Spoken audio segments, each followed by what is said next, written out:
The Voice of Love, masih di program Family Magazine ya, bersama Ibu Kristi Budiarjo dan juga ada Ibu Lauren ya, ada Ibu Lauren, ada Kak Lisa dan juga Bu Lali yang akan nanti menambahkan sharing ya, melengkapi bagaimana sih produktif ya hidup dipenuhi oleh Roh Kudus. Tapi sebelumnya silakan mau tambahkan lagi Bu Lauren. Ya, saya akan melanjutkan kembali tentang hidup produktif menurut firman Tuhan ini. Kalau kita sudah tahu artinya orang yang dipimpin Roh Kudus hidupnya akan produktif, sehingga dia boleh menghasilkan buah-buah kebenaran. Lalu bagaimana sih caranya agar kita bisa menghasilkan buah-buah kebenaran? Mari kita buka di dalam Matius 13 ayat yang ke-8. Oke, Matius 13 ayat ke-8, demikian firman Tuhan. Dan sebagian jatuh di tanah yang baik lalu berbuah. Ada yang 100 kali lipat, ada yang 60 kali lipat, ada yang 30 kali lipat. Ya, disambung ayat 23. Ayat ke-23, yang ditaburkan di tanah yang baik ialah orang yang mendengarkan firman itu dan mengerti, dan karena itu ia berbuah. Ada yang 100 kali lipat, ada yang 60 kali lipat, ada yang 30 kali lipat. Nah, firman Tuhan jelas sekali mengatakan cara untuk menghasilkan buah-buah kebenaran adalah kita menyiapkan tanah yang baik. Tanah itu berbicara soal tanah hati kita. Tanah hati kita yang baik.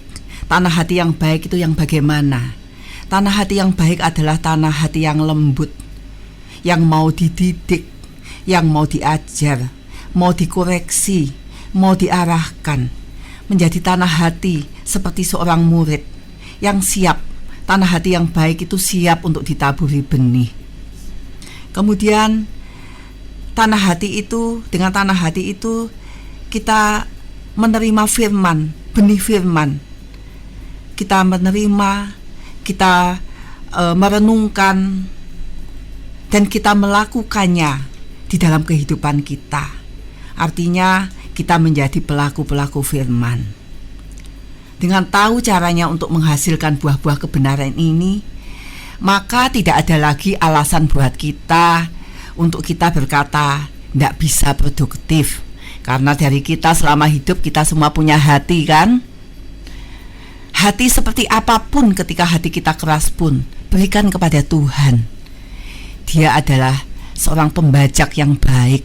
Ketika dia berikan tanah hati kita ini, kita berikan kepadanya, dia akan membajaknya menjadi tanah hati yang baik. Siapkan hati kita, berikan kepada dia. Dia siap untuk menjadikan tanah hati kita ini menjadi tanah hati yang baik, lembut, yang siap untuk ditaburi benih kebenaran firman Tuhan. Dia minta kita untuk bekerja sama. Ada satu kemauan, ada satu tekad, ada satu komitmen untuk kita melakukannya di dalam kehidupan kita, sehingga kita menjadi pelaku-pelaku firman. Dan ketika kita mau dituntun oleh roh kebenaran itu, maka kita akan menghasilkan buah-buah kebenaran. Itulah hidup produktif menurut firman Tuhan. Jadi kabar baiknya adalah apapun keadaan kita, semuanya tidak ada alasan tidak bisa. Baik di segala usia, baik keadaan dalam keterbatasan secara fisik, kita masih bisa untuk menjadi orang-orang yang produktif di dalam kebenaran. Ketika kita produktif di dalam kebenaran, maka akibatnya adalah kita pasti produktif secara jasmani. Itu dengan sendirinya. Karena kita melakukannya seperti Kolose 3 ayat 23. Kita melakukannya yang terbaik. Yang terbaik berarti kita melakukannya dengan penuh tanggung jawab, dengan sukacita, melakukannya dengan semangat. Pastinya dengan melakukannya seperti itu, kita akan melakukannya memberi yang terbaik, pasti hasilnya juga terbaik. Kita akan menjadi produktif secara firman Tuhan dan produktif secara jasmani. Jadi firman Tuhan ini memerdekakan kita, membuat kita menjadi orang-orang yang produktif di dalam kebenaran. Kita mendapatkan buah-buah kebenaran dan sangat memerdekakan kita. Itu saja yang saya bagikan. Di sini ada Ibu Lisa dan Ibu Leli yang akan melengkapi, yang akan memberikan contoh di dalam kehidupannya menjadi orang-orang yang produktif, baik secara firman Tuhan dan berimbas kepada produktif dalam kehidupan jasmani. Silakan. Ya, shalom kekasih Tuhan yang luar biasa. Saya percaya semuanya dalam keadaan dan kondisi yang baik-baik karena menyerahkan hidupnya ke dalam tangan Tuhan. Puji Tuhan, kalau pagi hari ini ada satu kesempatan saya bisa berbagi hidup ya.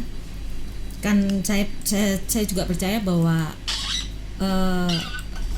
waktu saya membagikan hidup saya ini bukan berarti semuanya sudah sempurna, bukan berarti semuanya sudah baik-baik saja, tidak.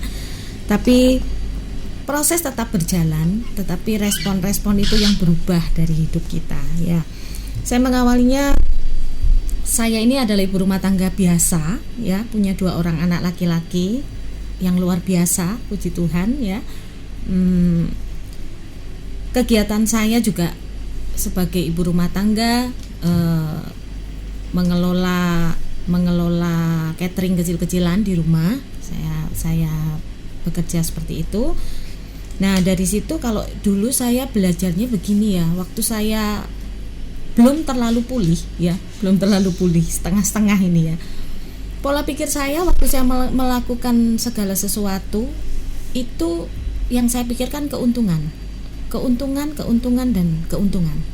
Dan semua tujuannya cuma menghasilkan uang. Ya, bagaimana saya bisa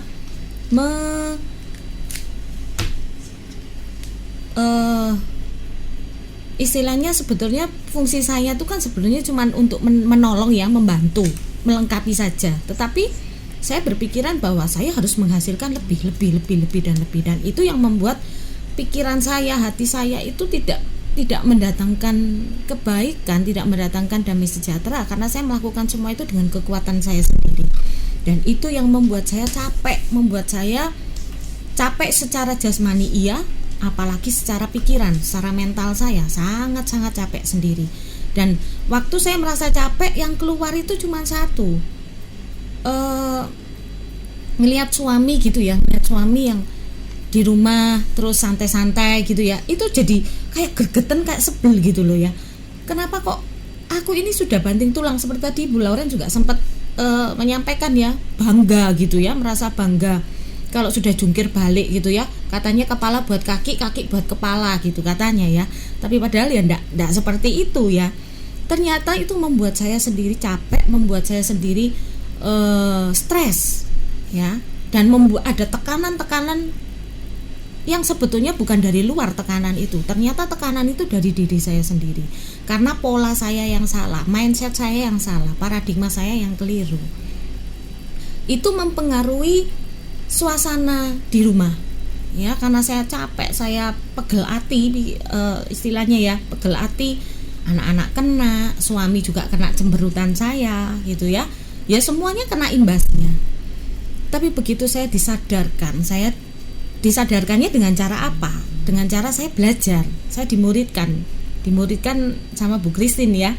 Kami ini adalah murid-muridnya Bu Christine yang sama-sama belajar ya, yang sama-sama kepingin jadi wanita yang dipulihkan, karena kalau wanita tidak dipulihkan itu ngerepoti katanya gitu ya. Nah, waktu saya belajar dan saya mengerti kebenarannya, saya khusus loh dipanggil sama Bu Christine ini untuk saya ditanya apa yang menjadi, karena dari raut wajah itu kelihatan ya. Waktu ketemu sama-sama itu mungkin muka saya ini alisnya gatuk gitu ya. Ya, tidak mendatangkan damai sejahtera. Lah itu waktu saya dipanggil, dari situ saya langsung keluar semua ya. Ternyata Tuhan izinkan, dan Tuhan mau pulihkan saya sih sebetulnya ya. Tuhan izinkan untuk saya bisa berbagi, saya bisa curhat istilahnya, mengeluarkan semua unek-unek saya. Nah, saya pikir gini, ternyata jawaban dari Bu Christine itu cuma satu, loh Bu, saya sudah begini, saya sudah melakukan ini, rasanya tuh kayak wis gitu ya, rasanya itu kayak sudah wih luar biasa gitu ya. Tapi ternyata jawaban dari Bu Christine, kamu salah gitu ya. Waktu saya diomong kamu salah itu saya kaget dan saya syok ya, kayak begini masih salah, saya ngomong gitu ya, dalam hati tapi dalam hati.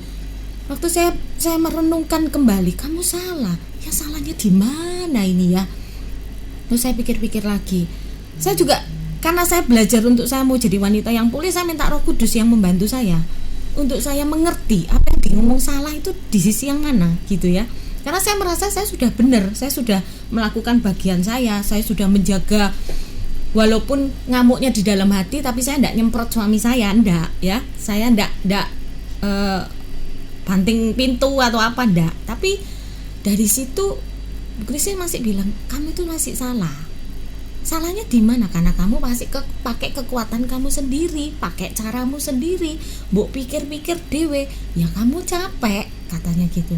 Kemudian saya renungkan lagi, oh iya ya, berarti memang pola saya salah. Satu lagi kebenaran yang dibukakan waktu itu gini, kamu harus tahu bahwa kamu bisa hidup sampai hari ini itu bukan dari pendapatanmu, bukan dari hasil kerjamu, tetapi karena Tuhan memelihara hidupmu. Itu membuat saya kayak orang ditemplak gitu ya. Dan itu mancep sampai hari ini. Kalau saya, namanya wanita itu kadang-kadang bisa up and down ya, berpikir ya apa ini, masih kurang bayar ini bayar itu, masih kadang-kadang lupa gitu ya, tidak mengandalkan Tuhan, masih mengandalkan pikiran sendiri. Sampai hari ini perkataan itu mancep terus. Perkataan itu yang membuat saya menjadi kuat dan saya bisa melalui hari-hari saya itu dengan kebutuhan-kebutuhan yang mendesak itu. Saya tidak mengandalkan kekuatan saya sendiri, saya belajar, saya memperkatakan perkataan itu. Hidup saya itu bukan dari pendapatan, tapi dari pemeliharaan Tuhan. Dan itu memang benar-benar sejak saya menerapkan itu, sejak saya memperkatakan firman itu, ada banyak hal yang Tuhan ajarkan, ada banyak hal, kejadian-kejadian yang luar biasa yang saya alami ya, yang saya alami, yang rasanya itu benar-benar hati saya merdeka. Saya tidak ditekan oleh apapun juga, walaupun itu dari diri saya, tidak, justru malah tidak ada tekanan dari diri saya sendiri, karena saya mau melakukan itu bersama dengan Tuhan. Jadi pertolongannya itu bukan dari kekuatan saya sendiri, tapi karena Tuhan tolong saya. Tuhan memberikan Roh Kudus untuk terus memberikan saya pengertian-pengertian melalui firman Tuhan. Nah, itu yang dikatakan hidup dipimpin oleh Roh ya. Jadi menyerahkan hidup. Saya benar-benar pasrah sudah sama Tuhan. Ada kalanya Tuhan suruh ngomong gini, sudah diem, kamu tidak usah melakukan apapun juga, berpikir pun tidak usah, katanya Tuhan tuh gitu. Saya dikasih hikmat seperti itu. Karena kalau kita berpikir pasti ada rasa ingin membantu Tuhan ya, untuk menyelesaikan masalah yang sedang kita hadapi. Tetapi Tuhan ajarkan saya untuk saya benar-benar berdiam diri, juga tidak mikir. Tugas saya cuma berdoa, mengandalkan Tuhan. Apa yang Tuhan mau sediakan 1 menit di depan saya itu loh, saya juga tidak ngerti ya. Tapi benar-benar Tuhan membuat saya nol, katakan nol. Ya wis pasrah, wis nggak usah ngapa-ngapain, biar aku yang bekerja. Itu yang Tuhan mau. Dari situ saya belajar. Hari ke hari saya latih terus hidup saya latih terus pikiran dan hati saya untuk saya fokusnya hanya Tuhan. Banyak hal Tuhan ubahkan setiap cara saya menghadapi segala sesuatu. Jadi respon-responnya itu saya belajar untuk terus mengandalkan Roh Kudus ya. Nah, pada waktu pandemi datang ini, pandemi diizinkan Tuhan untuk terjadi buat kita semua. Jadi dampaknya bukan hanya 1-2 orang, tapi semua merasakan dampak dari pandemi ini, termasuk saya terutama ya. Itu respon hati saya itu kayak udah disiapin tuh sama Tuhan ya. Jadi rasa bingung, rasa khawatir itu ada sedikit, tapi masih bisa diatasi ya. Diatasi karena ada Roh Kudus yang membantu saya untuk terus mengingatkan saya, ada Tuhan yang berjalan bersama dengan kamu. Dari situ saya terus menerapkan, dan saya cuman dulunya saya bekerjanya di luar rumah ya, banyak di luar rumah gitu. Tapi karena pandemi saya belajar nanya sama Tuhan, Tuhan apa ya yang harus saya lakukan waktu saya harus ada di rumah. Saya tidak mau jadi ibu yang cuman tengok-tengok di rumah, nggak ngapa-ngapain gitu ya. Saya belajar, Tuhan saya mau terima tuntunan dari Engkau aja lah. Saya mau tanya dari Engkau aja, jawabannya cuma dari Tuhan aja.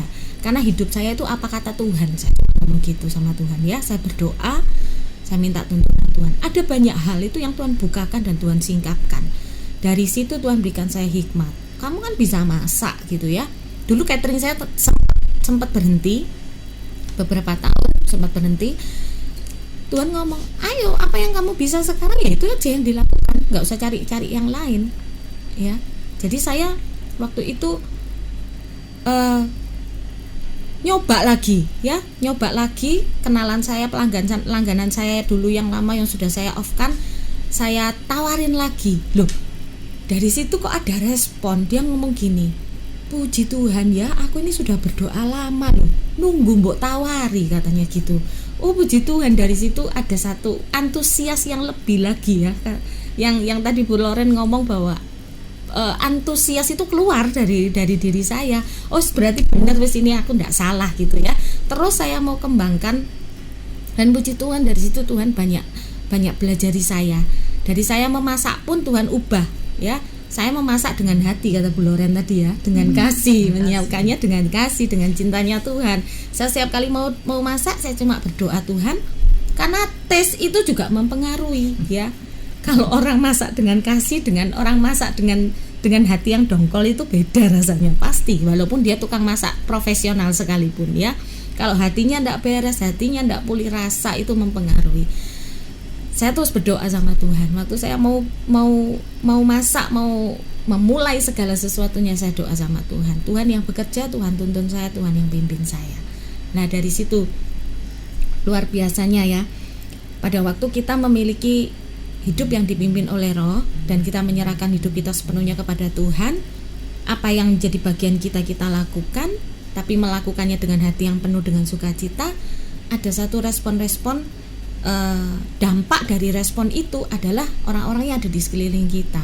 Terutama dampaknya itu kalau saya terhadap anak-anak saya ya, anak-anak saya itu laki-laki semua, dua-duanya. Yang besar kuliah, yang kecil SMA kelas 2.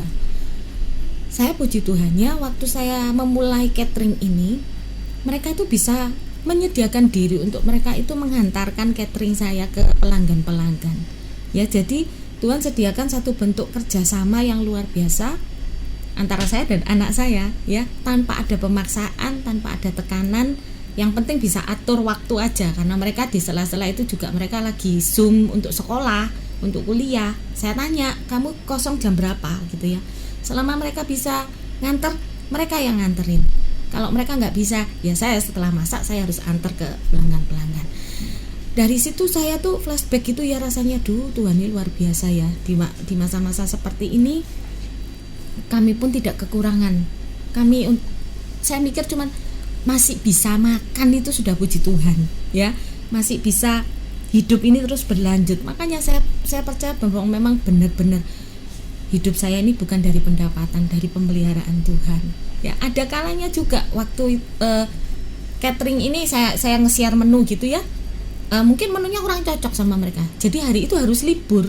Nah itu juga Tuhan uji hati saya gitu ya, uji hati saya belajar begini, ya ndak apa-apa, berarti Tuhan suruh saya libur gitu ya ndak apa-apa. Dan itu pun Tuhan bisa buka, kalau masalah keuangan Tuhan bisa buka keran dari mana saja ya, bukan dari pekerjaan yang saya lakukan rutin sehari-hari. Tuhan bisa beri dari mana saja. Dan sampai hari ini pemeliharaan Tuhan itu luar biasa. Ada dampak-dampak dari anak-anak saya pun ada ini ya, dari situasi-situasi di rumah itu ada sukacita, ada damai sejahtera. Itu yang paling penting yang saya doakan terus setiap hari. Supaya apa? Kalau kita damai sejahtera, ada ketenangan, ada sukacita, itu waktu kita dipimpin oleh Roh Kudus, waktu Tuhan mau menyatakan ini loh tujuanku, tuh kita bisa nangkap dengan baik ya. Nggak kemerungsung karepe dhewe, nggak bingung karepe dhewe. Jadi ada satu keberserahan diri kita. Tuhan menciptakan satu roh yang lemah lembut Roh yang lemah lembut itu bukan roh yang lemes gitu, bukan, tapi roh yang hati yang mau dibentuk oleh Tuhan, hati yang siap dibentuk oleh Tuhan, ya. Dan kita pun bisa menolong banyak orang, kita pun bisa menjadi dampak buat orang lain. Dan perhatian kita bukan hanya untuk diri kita, untuk keluarga kita, tapi dari sini Tuhan juga ajarkan kita bisa care dengan orang lain, ya. Apa yang dibutuhkan orang lain kita bisa menjawab, gitu ya. Selama kita mampu, kita bisa mengerjakan, kenapa tidak? Ya, itu kesaksian dari saya. Oke, baik. Oke, terima kasih Bu Leli untuk kesaksiannya dalam kehidupan rumah tangganya. Kalau Kalisa gimana nih Kak kesaksiannya Kak? Boleh, silakan ya.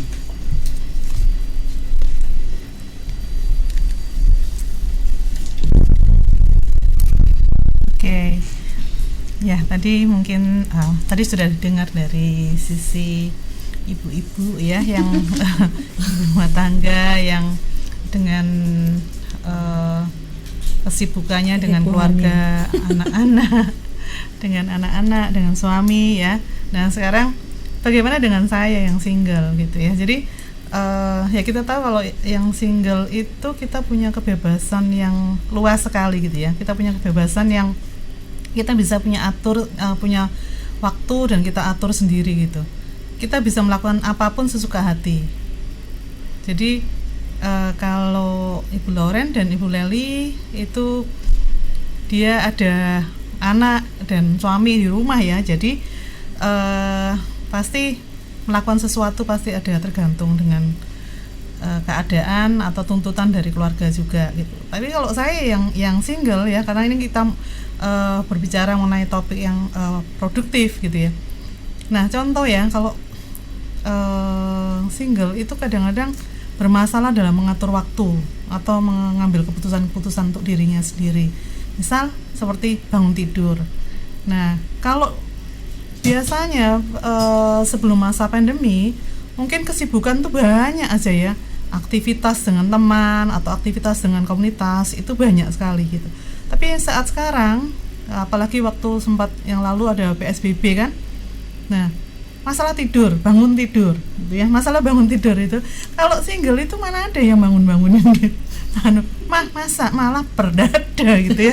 Jadi suka-suka mau bangun jam berapa, mau tidur sampai tukang sawir lewat, biarin lewat, nggak ada yang mesti bangunin gitu. Jadi masalah bangun tidur ini juga di single yang single ini juga jadi suatu tuntutan untuk kita harus mengambil keputusan bagaimana gitu. Kita mau menghabiskan waktu kita mungkin sambil leye Instagraman, ndak bangun-bangun, ndak keluar dari kamar juga, nggak ada yang gedor kamar kan gitu kan. Jadi ada yang single di sini ikut ketawa. Ya jadi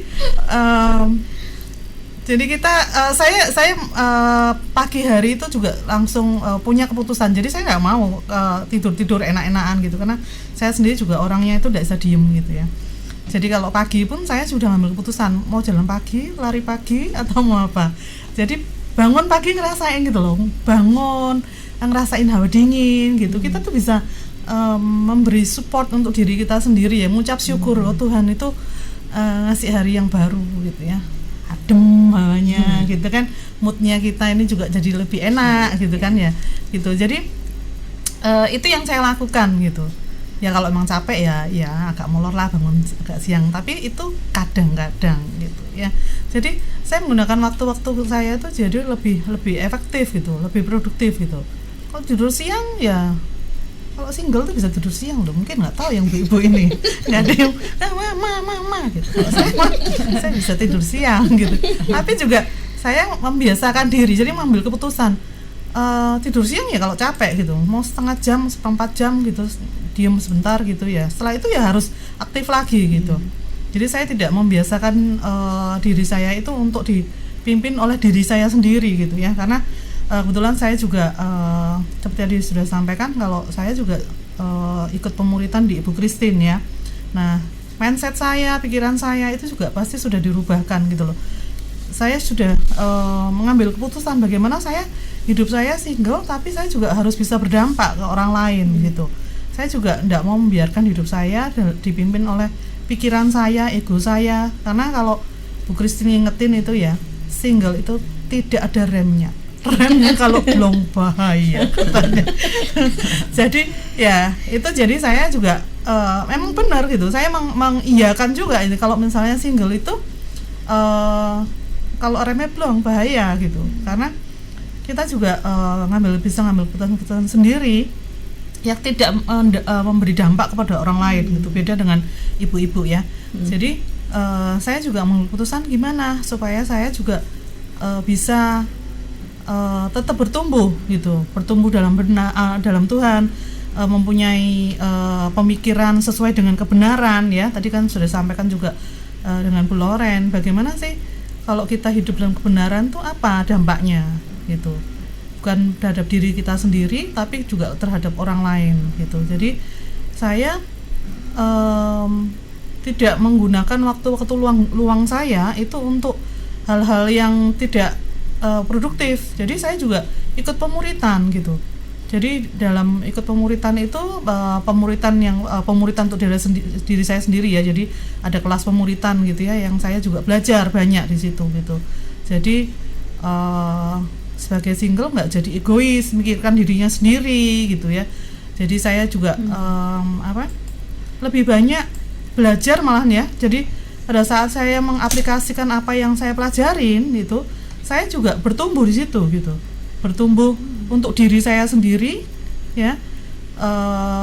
Bagaimana saya bisa membaca, memahami firman itu secara nyata gitu dari kehidupan saya sendiri, dan juga saya juga bisa belajar dari ini, karena saya juga ikut dalam pelayanan senior ya, di pelayanan senior. Jadi saya juga ikut melayani emak-emak gitu. Nah, belajar juga ya, ternyata kalau emak-emak itu ya nggak gampang loh ya. Emak-emak itu katanya saya single gitu, mereka berdua itu double gitu, dan emak-emak itu single lagi. Ternyata yang single lagi itu juga nggak gampang hidupnya, nggak mudah gitu loh ya. Jadi saya juga melihat bagaimana mereka bertumbuh hidupnya itu. Mereka single tapi ya ndak diem nelongso, linu-linu, minyak-minyak anginan terus. Ndak begitu loh emak-emak yang di dalam pemuritan kita itu. Semangat loh. Kita ada berapa emak-emak ya? 25-an ya. Tapi selama pandemi ini emak-emak itu juga ndak loyo-loyo terus gosokan minyak-anginan terus gitu. Ndak gitu. Tapi emak-emak ini semangat loh. Jadi kita memang kadang-kadang tuh datang ke mereka yang nengokin gitu ya, tapi dengan tetap protokol ya. Itu kita bisa melihat ini yang terakhir kesaksiannya juga bagus banget gitu loh. Wah, emak-emak itu ternyata dia bisa mengaplikasikan firman dalam kehidupannya gitu. Menghadapi mantu, menghadapi sakitnya dia sendiri gitu, menghadapi anak cucunya gitu. Mereka banyak mengalami pertumbuhan rohani gitu. Jadi mereka bisa melihat pas sakit gitu, ada yang sakit baru ini kakinya sakit gitu, mereka juga tidak bilang longso sakitnya di mana gitu, tapi pada sakit pun mereka bisa bilang puji Tuhan ya, Tuhan ini juga menyembuhkan gitu, puji Tuhan ya, komunitasnya ini juga saling mendorong untuk memberi semangat gitu. Jadi saya juga belajar dari emak-emak ini ya gitu. Jadi waktu-waktu saya itu enggak saya pakai untuk di dalam rumah terus longso juga gitu, enggak. Karena lihat emak-emak semangat jadi saya ikut semangat gitu ya. Jadi saya juga punya aktivitas di rumah, karena saya juga ada jualan puding, terus kegiatan kuliner gitu ya. Jadi saya juga punya waktu selain untuk melayani, saya juga latihan buat puding, buat cake gitu. Jadi bisa saya bagi-bagi ke teman. Hasilnya gitu. dibagi-bagi ya. Yang kiri kanan saya belum dapat. Ngarep. Ya, jadi seperti itu. Jadi saya gunakan waktu saya yang benar-benar saya bisa bertumbuh secara firman. Saya juga bisa melihat memberikan dampak ke orang lain, yang orang lain juga bertumbuh gitu. Mereka orang lain pun juga melihat saya nggak diem-diem itu jadi kayak nularin gitu ya. Jadi mereka juga bisa lihat, oh Tuhan hidup dalam hidup saya. Jadi mereka juga melihat itu sebagai contoh gitu ya. Tapi ya nggak sempurna. Ini seperti Bu Leli inform ya, disampaikan ya. Jadi ya nggak sempurna. Kita tuh tetap belajar gitu ya. Jadi tetap belajar dari setiap kejadian yang kita hadapi sehari-hari gitu. Nah, saya juga punya kegiatan selain di rumah untuk masak-masak gitu. Saya juga masih mengajar sekolah minggu gitu. Jadi sekolah minggu saat ini kan online ya gitu. Nah, kita tuh mikir dengan tim gimana sih supaya online itu enggak bosen gitu ya. Karena anak-anak tuh kalau ngadepin TV itu cuma berapa menit aja itu udah bosen. Tapi gimana caranya supaya anak-anak tetap tertarik untuk ibadah gitu. Nah, saya suka craft gitu. Jadi saya dimasukkan dalam tim craft gitu. Jadi ya saya mesti ngasih ide-ide apa ya gitu. Jadi saya nggak bisa diem gitu. Kalau misalnya lagi capek ya udah buka laptop, buka HP gitu, cari di Pinterest, cari di YouTube gitu.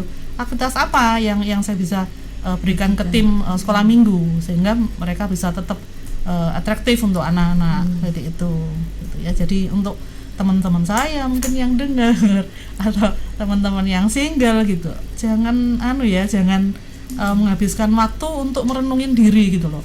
Kita tuh bisa bertumbuh di luar, berdampak bagi orang lain, juga berdampak bagi diri kita sendiri. Dan yang penting adalah kita bisa mengekspresikan secara aktivitas kita, secara tindakan kita, bagaimana tuh kita tuh hidup dipelihara Tuhan. Itu yang penting tuh.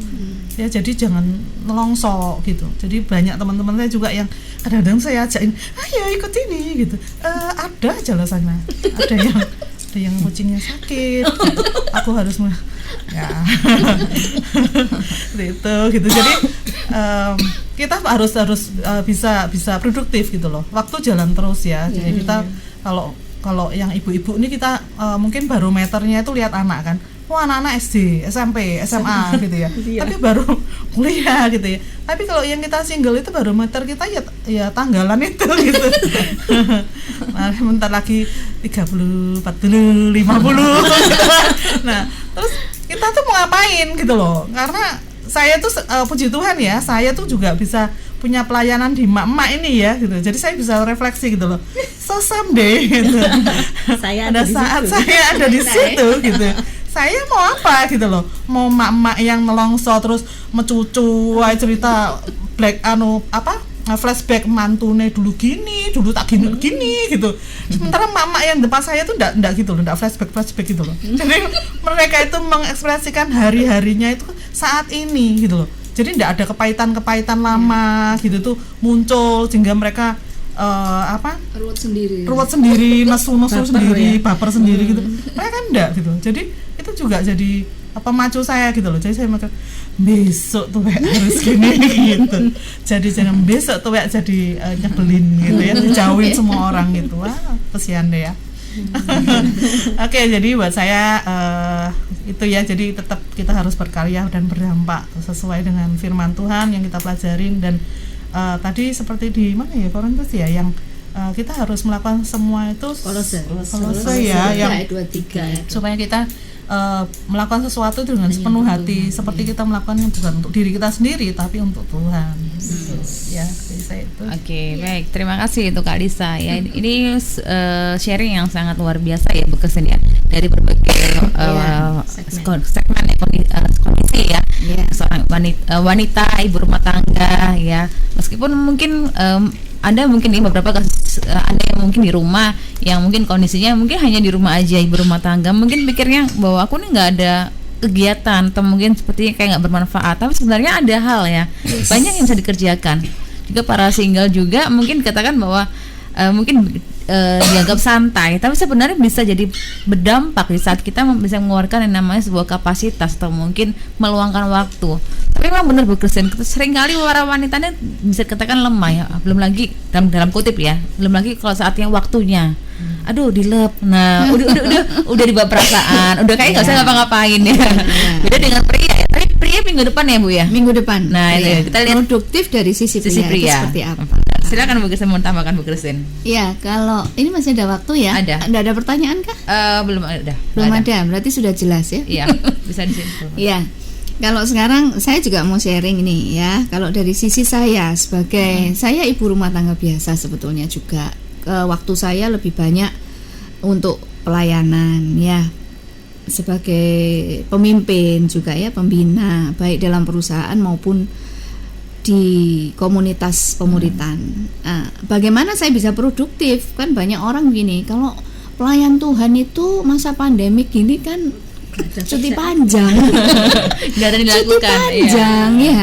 Nah, kalau kita atau saya ini pakai prinsip dari Bu Leli tadi, produktif itu adalah menghasilkan uang ya, prinsipnya yang dulu ya, menghasilkan uang. Kemudian kalau saya ini pakai prinsipnya Bu Loren dulu itu, bahwa kalau pencapaian gitu ya, aktivitas di luar rumah itu adalah dianggap itu produktif. Kemudian saya juga pakai prinsipnya Kak Lisa ya, sebagai single ini katanya waktu itu loh, penggunaan waktu, disiplin diri. Kemudian saya mencatat tadi itu tidak hidup untuk diri sendiri. Nah, itu kan memang pergumulannya para single ya. Nyaris-nyaris itu ya, kalau single belum pulih biasanya fokusnya hanya hidup untuk diri sendiri dan ya menggunakan waktu dan fasilitas yang dipunyai itu ya untuk diri sendiri gitu kan. Nah, kalau saya sebagai pemimpin dalam sebuah komunitas pemuritan, sebagai hamba Tuhan, sebagai pembina kalau di perusahaan, pembina karyawan itu ya, saya pakai prinsip semuanya itu, pasti saya merana. Ya kan? Pasti saya merana. Kalau saya sering dengar ya dari hamba-hamba Tuhan pada umumnya, ya keceplosan pastinya ya. Cuman itu curhatan dari dasar hati yang paling dalam. Aduh, gimana ya Bu, nggak ada pelayanan soalnya Bu kalau masa pandemi. Maksudnya kan nggak diundang khotbah gitu. Nggak ada pelayanan. Yang konotasinya adalah ya mungkin ya pelayanan itu kan pendapatan saya kan gitu ya. Banyak yang berpikir seperti itu, yang saya lihat dari reaksi-reaksinya terhadap pandemi ini. Saya bisa melihat tidak ada pelayanan Bu, jadinya ya garing. Nah, nangkep sendiri ya itu ya kalau keluhannya seperti itu. Nah, kalau saya pakai prinsip-prinsip yang seperti itu, pastinya saya merana, frustasi gitu kan. Lalu ya nggak ada yang bisa dikerjakan gitu kan. Tidak beraktivitas di luar rumah juga, tidak bisa sebebas dulu lah di dalam beraktivitas dalam pelayanan. Tetapi ketika saya memahami pengertian ini, bahwa produktif itu yang pertama itu adalah harus menghasilkan produk dari menghidupi firman. Itu yang utama sudah. Jadi misalkan kita nggak bisa ngapa-ngapain, tapi di rumah kita mempraktekkan firman, nah itu kita produktif ya. Jadi seperti tadi dicontohkan, sudah banyak contohnya dari Bu Loren, dari Kak Lisa, dari juga Bu Leli ya, dari berbagai aspek itu sudah komplit contohnya.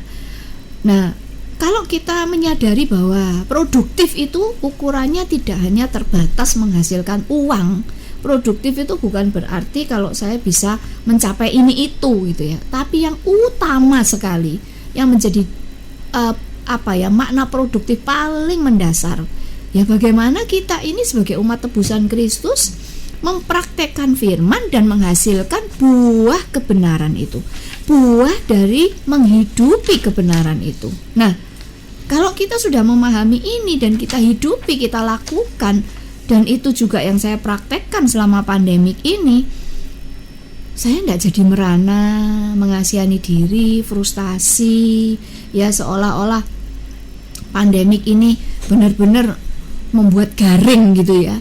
Tidak, tetapi justru saya bisa menggali secara rohani itu loh, bisa digali lebih maksimal lagi untuk dipraktekkan. Saya ambil contoh, kalau di antara kekasih Tuhan tidak bisa melakukan apapun, dah bilang aja nggak bisa melakukan apapun, berdoalah syafaat dengan tulus di rumah, di tempat kekasih Tuhan, ya mungkin di rumah atau ya di mana sekarang berada gitu ya, itu engkau produktif loh. Ya, berdoa syafaat secara tulus, artinya dengan tulus hati, memang dengan beban hati ingin melihat satu perubahan dalam diri si A, si B, si C yang kita kenal. Ya, dengan berdoa syafaat kita rindu untuk bisa hidup seseorang itu bisa benar-benar mengenal Tuhan, bertemu Tuhan, kemudian hidupnya dipulihkan. Nah, kalau beban-beban itu ada di dalam hati kita, kemudian kita ekspresikan melalui doa syafaat, yang doa syafaat nggak harus kemana-mana. Doa syafaat itu juga nggak ngeluarin duit gitu kan, itu pun kita produktif. Kalau saya pakai waktu-waktu saya sementara ini yang nggak bisa, tidak ada kegiatan pelayanan keluar, semuanya pada online gitu ya, saya maksimalkan waktu saya untuk belajar, menggali lagi pembelajaran kebenaran firman Tuhan. Ya, yang satu-satunya yang masih terus berjalan, dan puji Tuhan sampai hari ini saya masih bisa hadir untuk melayani ya di Family Magazine ya, yang itu rutin setiap Rabu. Dan untuk itu saya bisa memaksimalkan waktu saya untuk mempelajari Tuhan mau ngomong apa lagi gitu, Tuhan mau ajarin saya apa lagi, dikaitkan dengan masa pandemi sekarang ya, lahir prinsip-prinsip kebenaran yang baru yang kita bisa hidupi, yang saya bisa bagikan, saya bisa sharekan walau hanya melalui Zoom ya. Waktu saya menggunakan semua ini untuk belajar lagi, itu pun produktif. Ya, sesuai dengan fungsi saya ya, yang Tuhan percayakan gitu ya. Jadi kalau ngomong produktif itu, ayo deh, jangan kita ini hanya melihat itu kepada hasil dalam bentuk uang, materi, ataukah pencapaian-pencapaian. Tapi ayo kita lihat yang mendasar dulu kita kerjakan.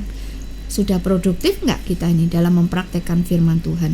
Justru di masa pandemik seperti ini adalah God's calling untuk kita lebih serius lagi praktek firman ya. Banyak hal kita dipanggil untuk praktek firman. Menghadapi masalah keuangan, ya saatnya praktek firman di situ. Menghadapi dampak pandemi dalam masalah keluarga, ya kita saatnya praktek firman di situ. Nah, disitulah kita menjadi produktif di dalam kebenaran. Dan saya sangat yakin, saya melihat banyak contoh orang yang produktif di dalam kebenaran. Ya, kalau saya boleh bilang ini, nggak pernah mati gaya deh. Pasti ada aja ya yang dia bisa temukan bersama dengan Tuhan untuk dikerjakan, dilakukan. Dan disitulah dia bisa merasakan pemeliharaan Tuhan itu sempurna atas hidupnya ya. Ini sharing saya dan kesaksian ya. Hari ini saya bagian kesaksian dan menyimpulkan ya. Boleh ditutup dengan doa, Bu Loren. Kalau tidak ada pertanyaan, Ibu.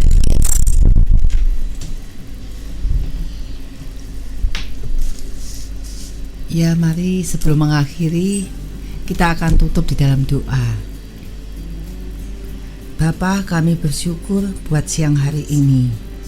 Kalau satu kebenaran Tuhan singkapkan buat kami semua.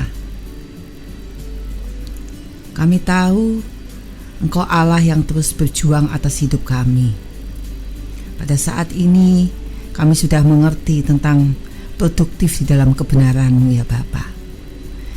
Biarlah setiap kami saat ini yang mendengarkan, baik kami semua, kami rindu Bapa. Yang utama ialah kami produktif di dalam kebenaran-Mu. Engkau melihat setiap hati saat ini ya Bapa, yang rindu akan Engkau. Biarlah Engkau sebagai pembajak yang akan membajak setiap hati yang mungkin saat ini masih ada hati yang keras, masih ada hati yang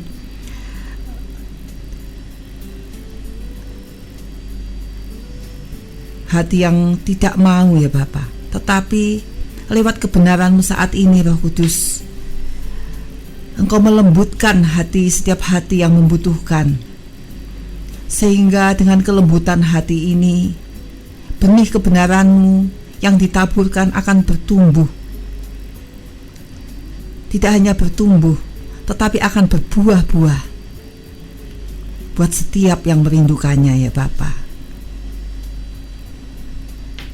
Kami bersyukur, ya Bapa, kalau saat ini kami semua semakin diteguhkan oleh kebenaran-Mu untuk kami produktif di dalam kebenaran-Mu. Terima kasih buat kebenaran yang Tuhan telah berikan di dalam kehidupan kami, untuk kami menangkapnya, ya Bapa, dalam kehidupan kami, sehingga kami boleh berbuah. Kami boleh menjadi pelaku-pelaku kebenaran-Mu. Kami boleh menjadi sinar terang-Mu, ya Bapa, sehingga dari kehidupan kami ini orang akan melihat Kristus nyata lewat kehidupan kami. Terima kasih. Kami bersyukur buat Radio Sangkakala yang telah memberikan kesempatan buat kami untuk kami boleh bersaksi, memberitakan kebenaran-Mu. Terima kasih. Tuhan memberkati agar radio ini terus menjadi alat-Mu, Tuhan, untuk kemuliaan nama-Mu. Terima kasih buat Bu Christine sebagai pembimbing kami yang terus membimbing kami untuk kami belajar terus semakin tahu akan kebenaran-Mu. Terima kasih buat teman kami Leli dan Lisa yang turut hadir saat ini untuk sama-sama kami menjadi saksi bagi kebenaran-Mu. Juga buat Debbie, Tuhan juga memberkati yang saat ini Tuhan terus pakai hidupnya untuk melayani Engkau. Terima kasih Bapa, kami menyerahkan semuanya di dalam tangan kasih kuasa-Mu, biar terus kebenaran-Mu nyata atas hidup kami, dan kami terus bersemangat dan antusias untuk produktif di dalam Engkau. Kami mengucap syukur. Haleluya. Amin. Amin. Amin. Baik, terima kasih Bu Loren, Bu Leli, dan Kak Lisa, dan Bu Christine untuk pagi hari ini. Sampai ketemu lagi Bu ya minggu depan ya. Minggu depan. Minggu depan temanya dari segi pria ya. Iya. Untuk produktifnya. Dari sisi pria. Oke, baik, kasih Tuhan tuntas sudah kebersamaan kita di program Family Magazine edisi hari ini Rabu 21 Oktober 2020. Nantikan terus ya Family Magazine setiap hari Rabunya jam 9 sampai dengan jam 11 siang. Saat ini Debbie DVK pamit undur. Selamat pagi, selamat beraktivitas, stay healthy, dan sama-sama produktif. God bless you all.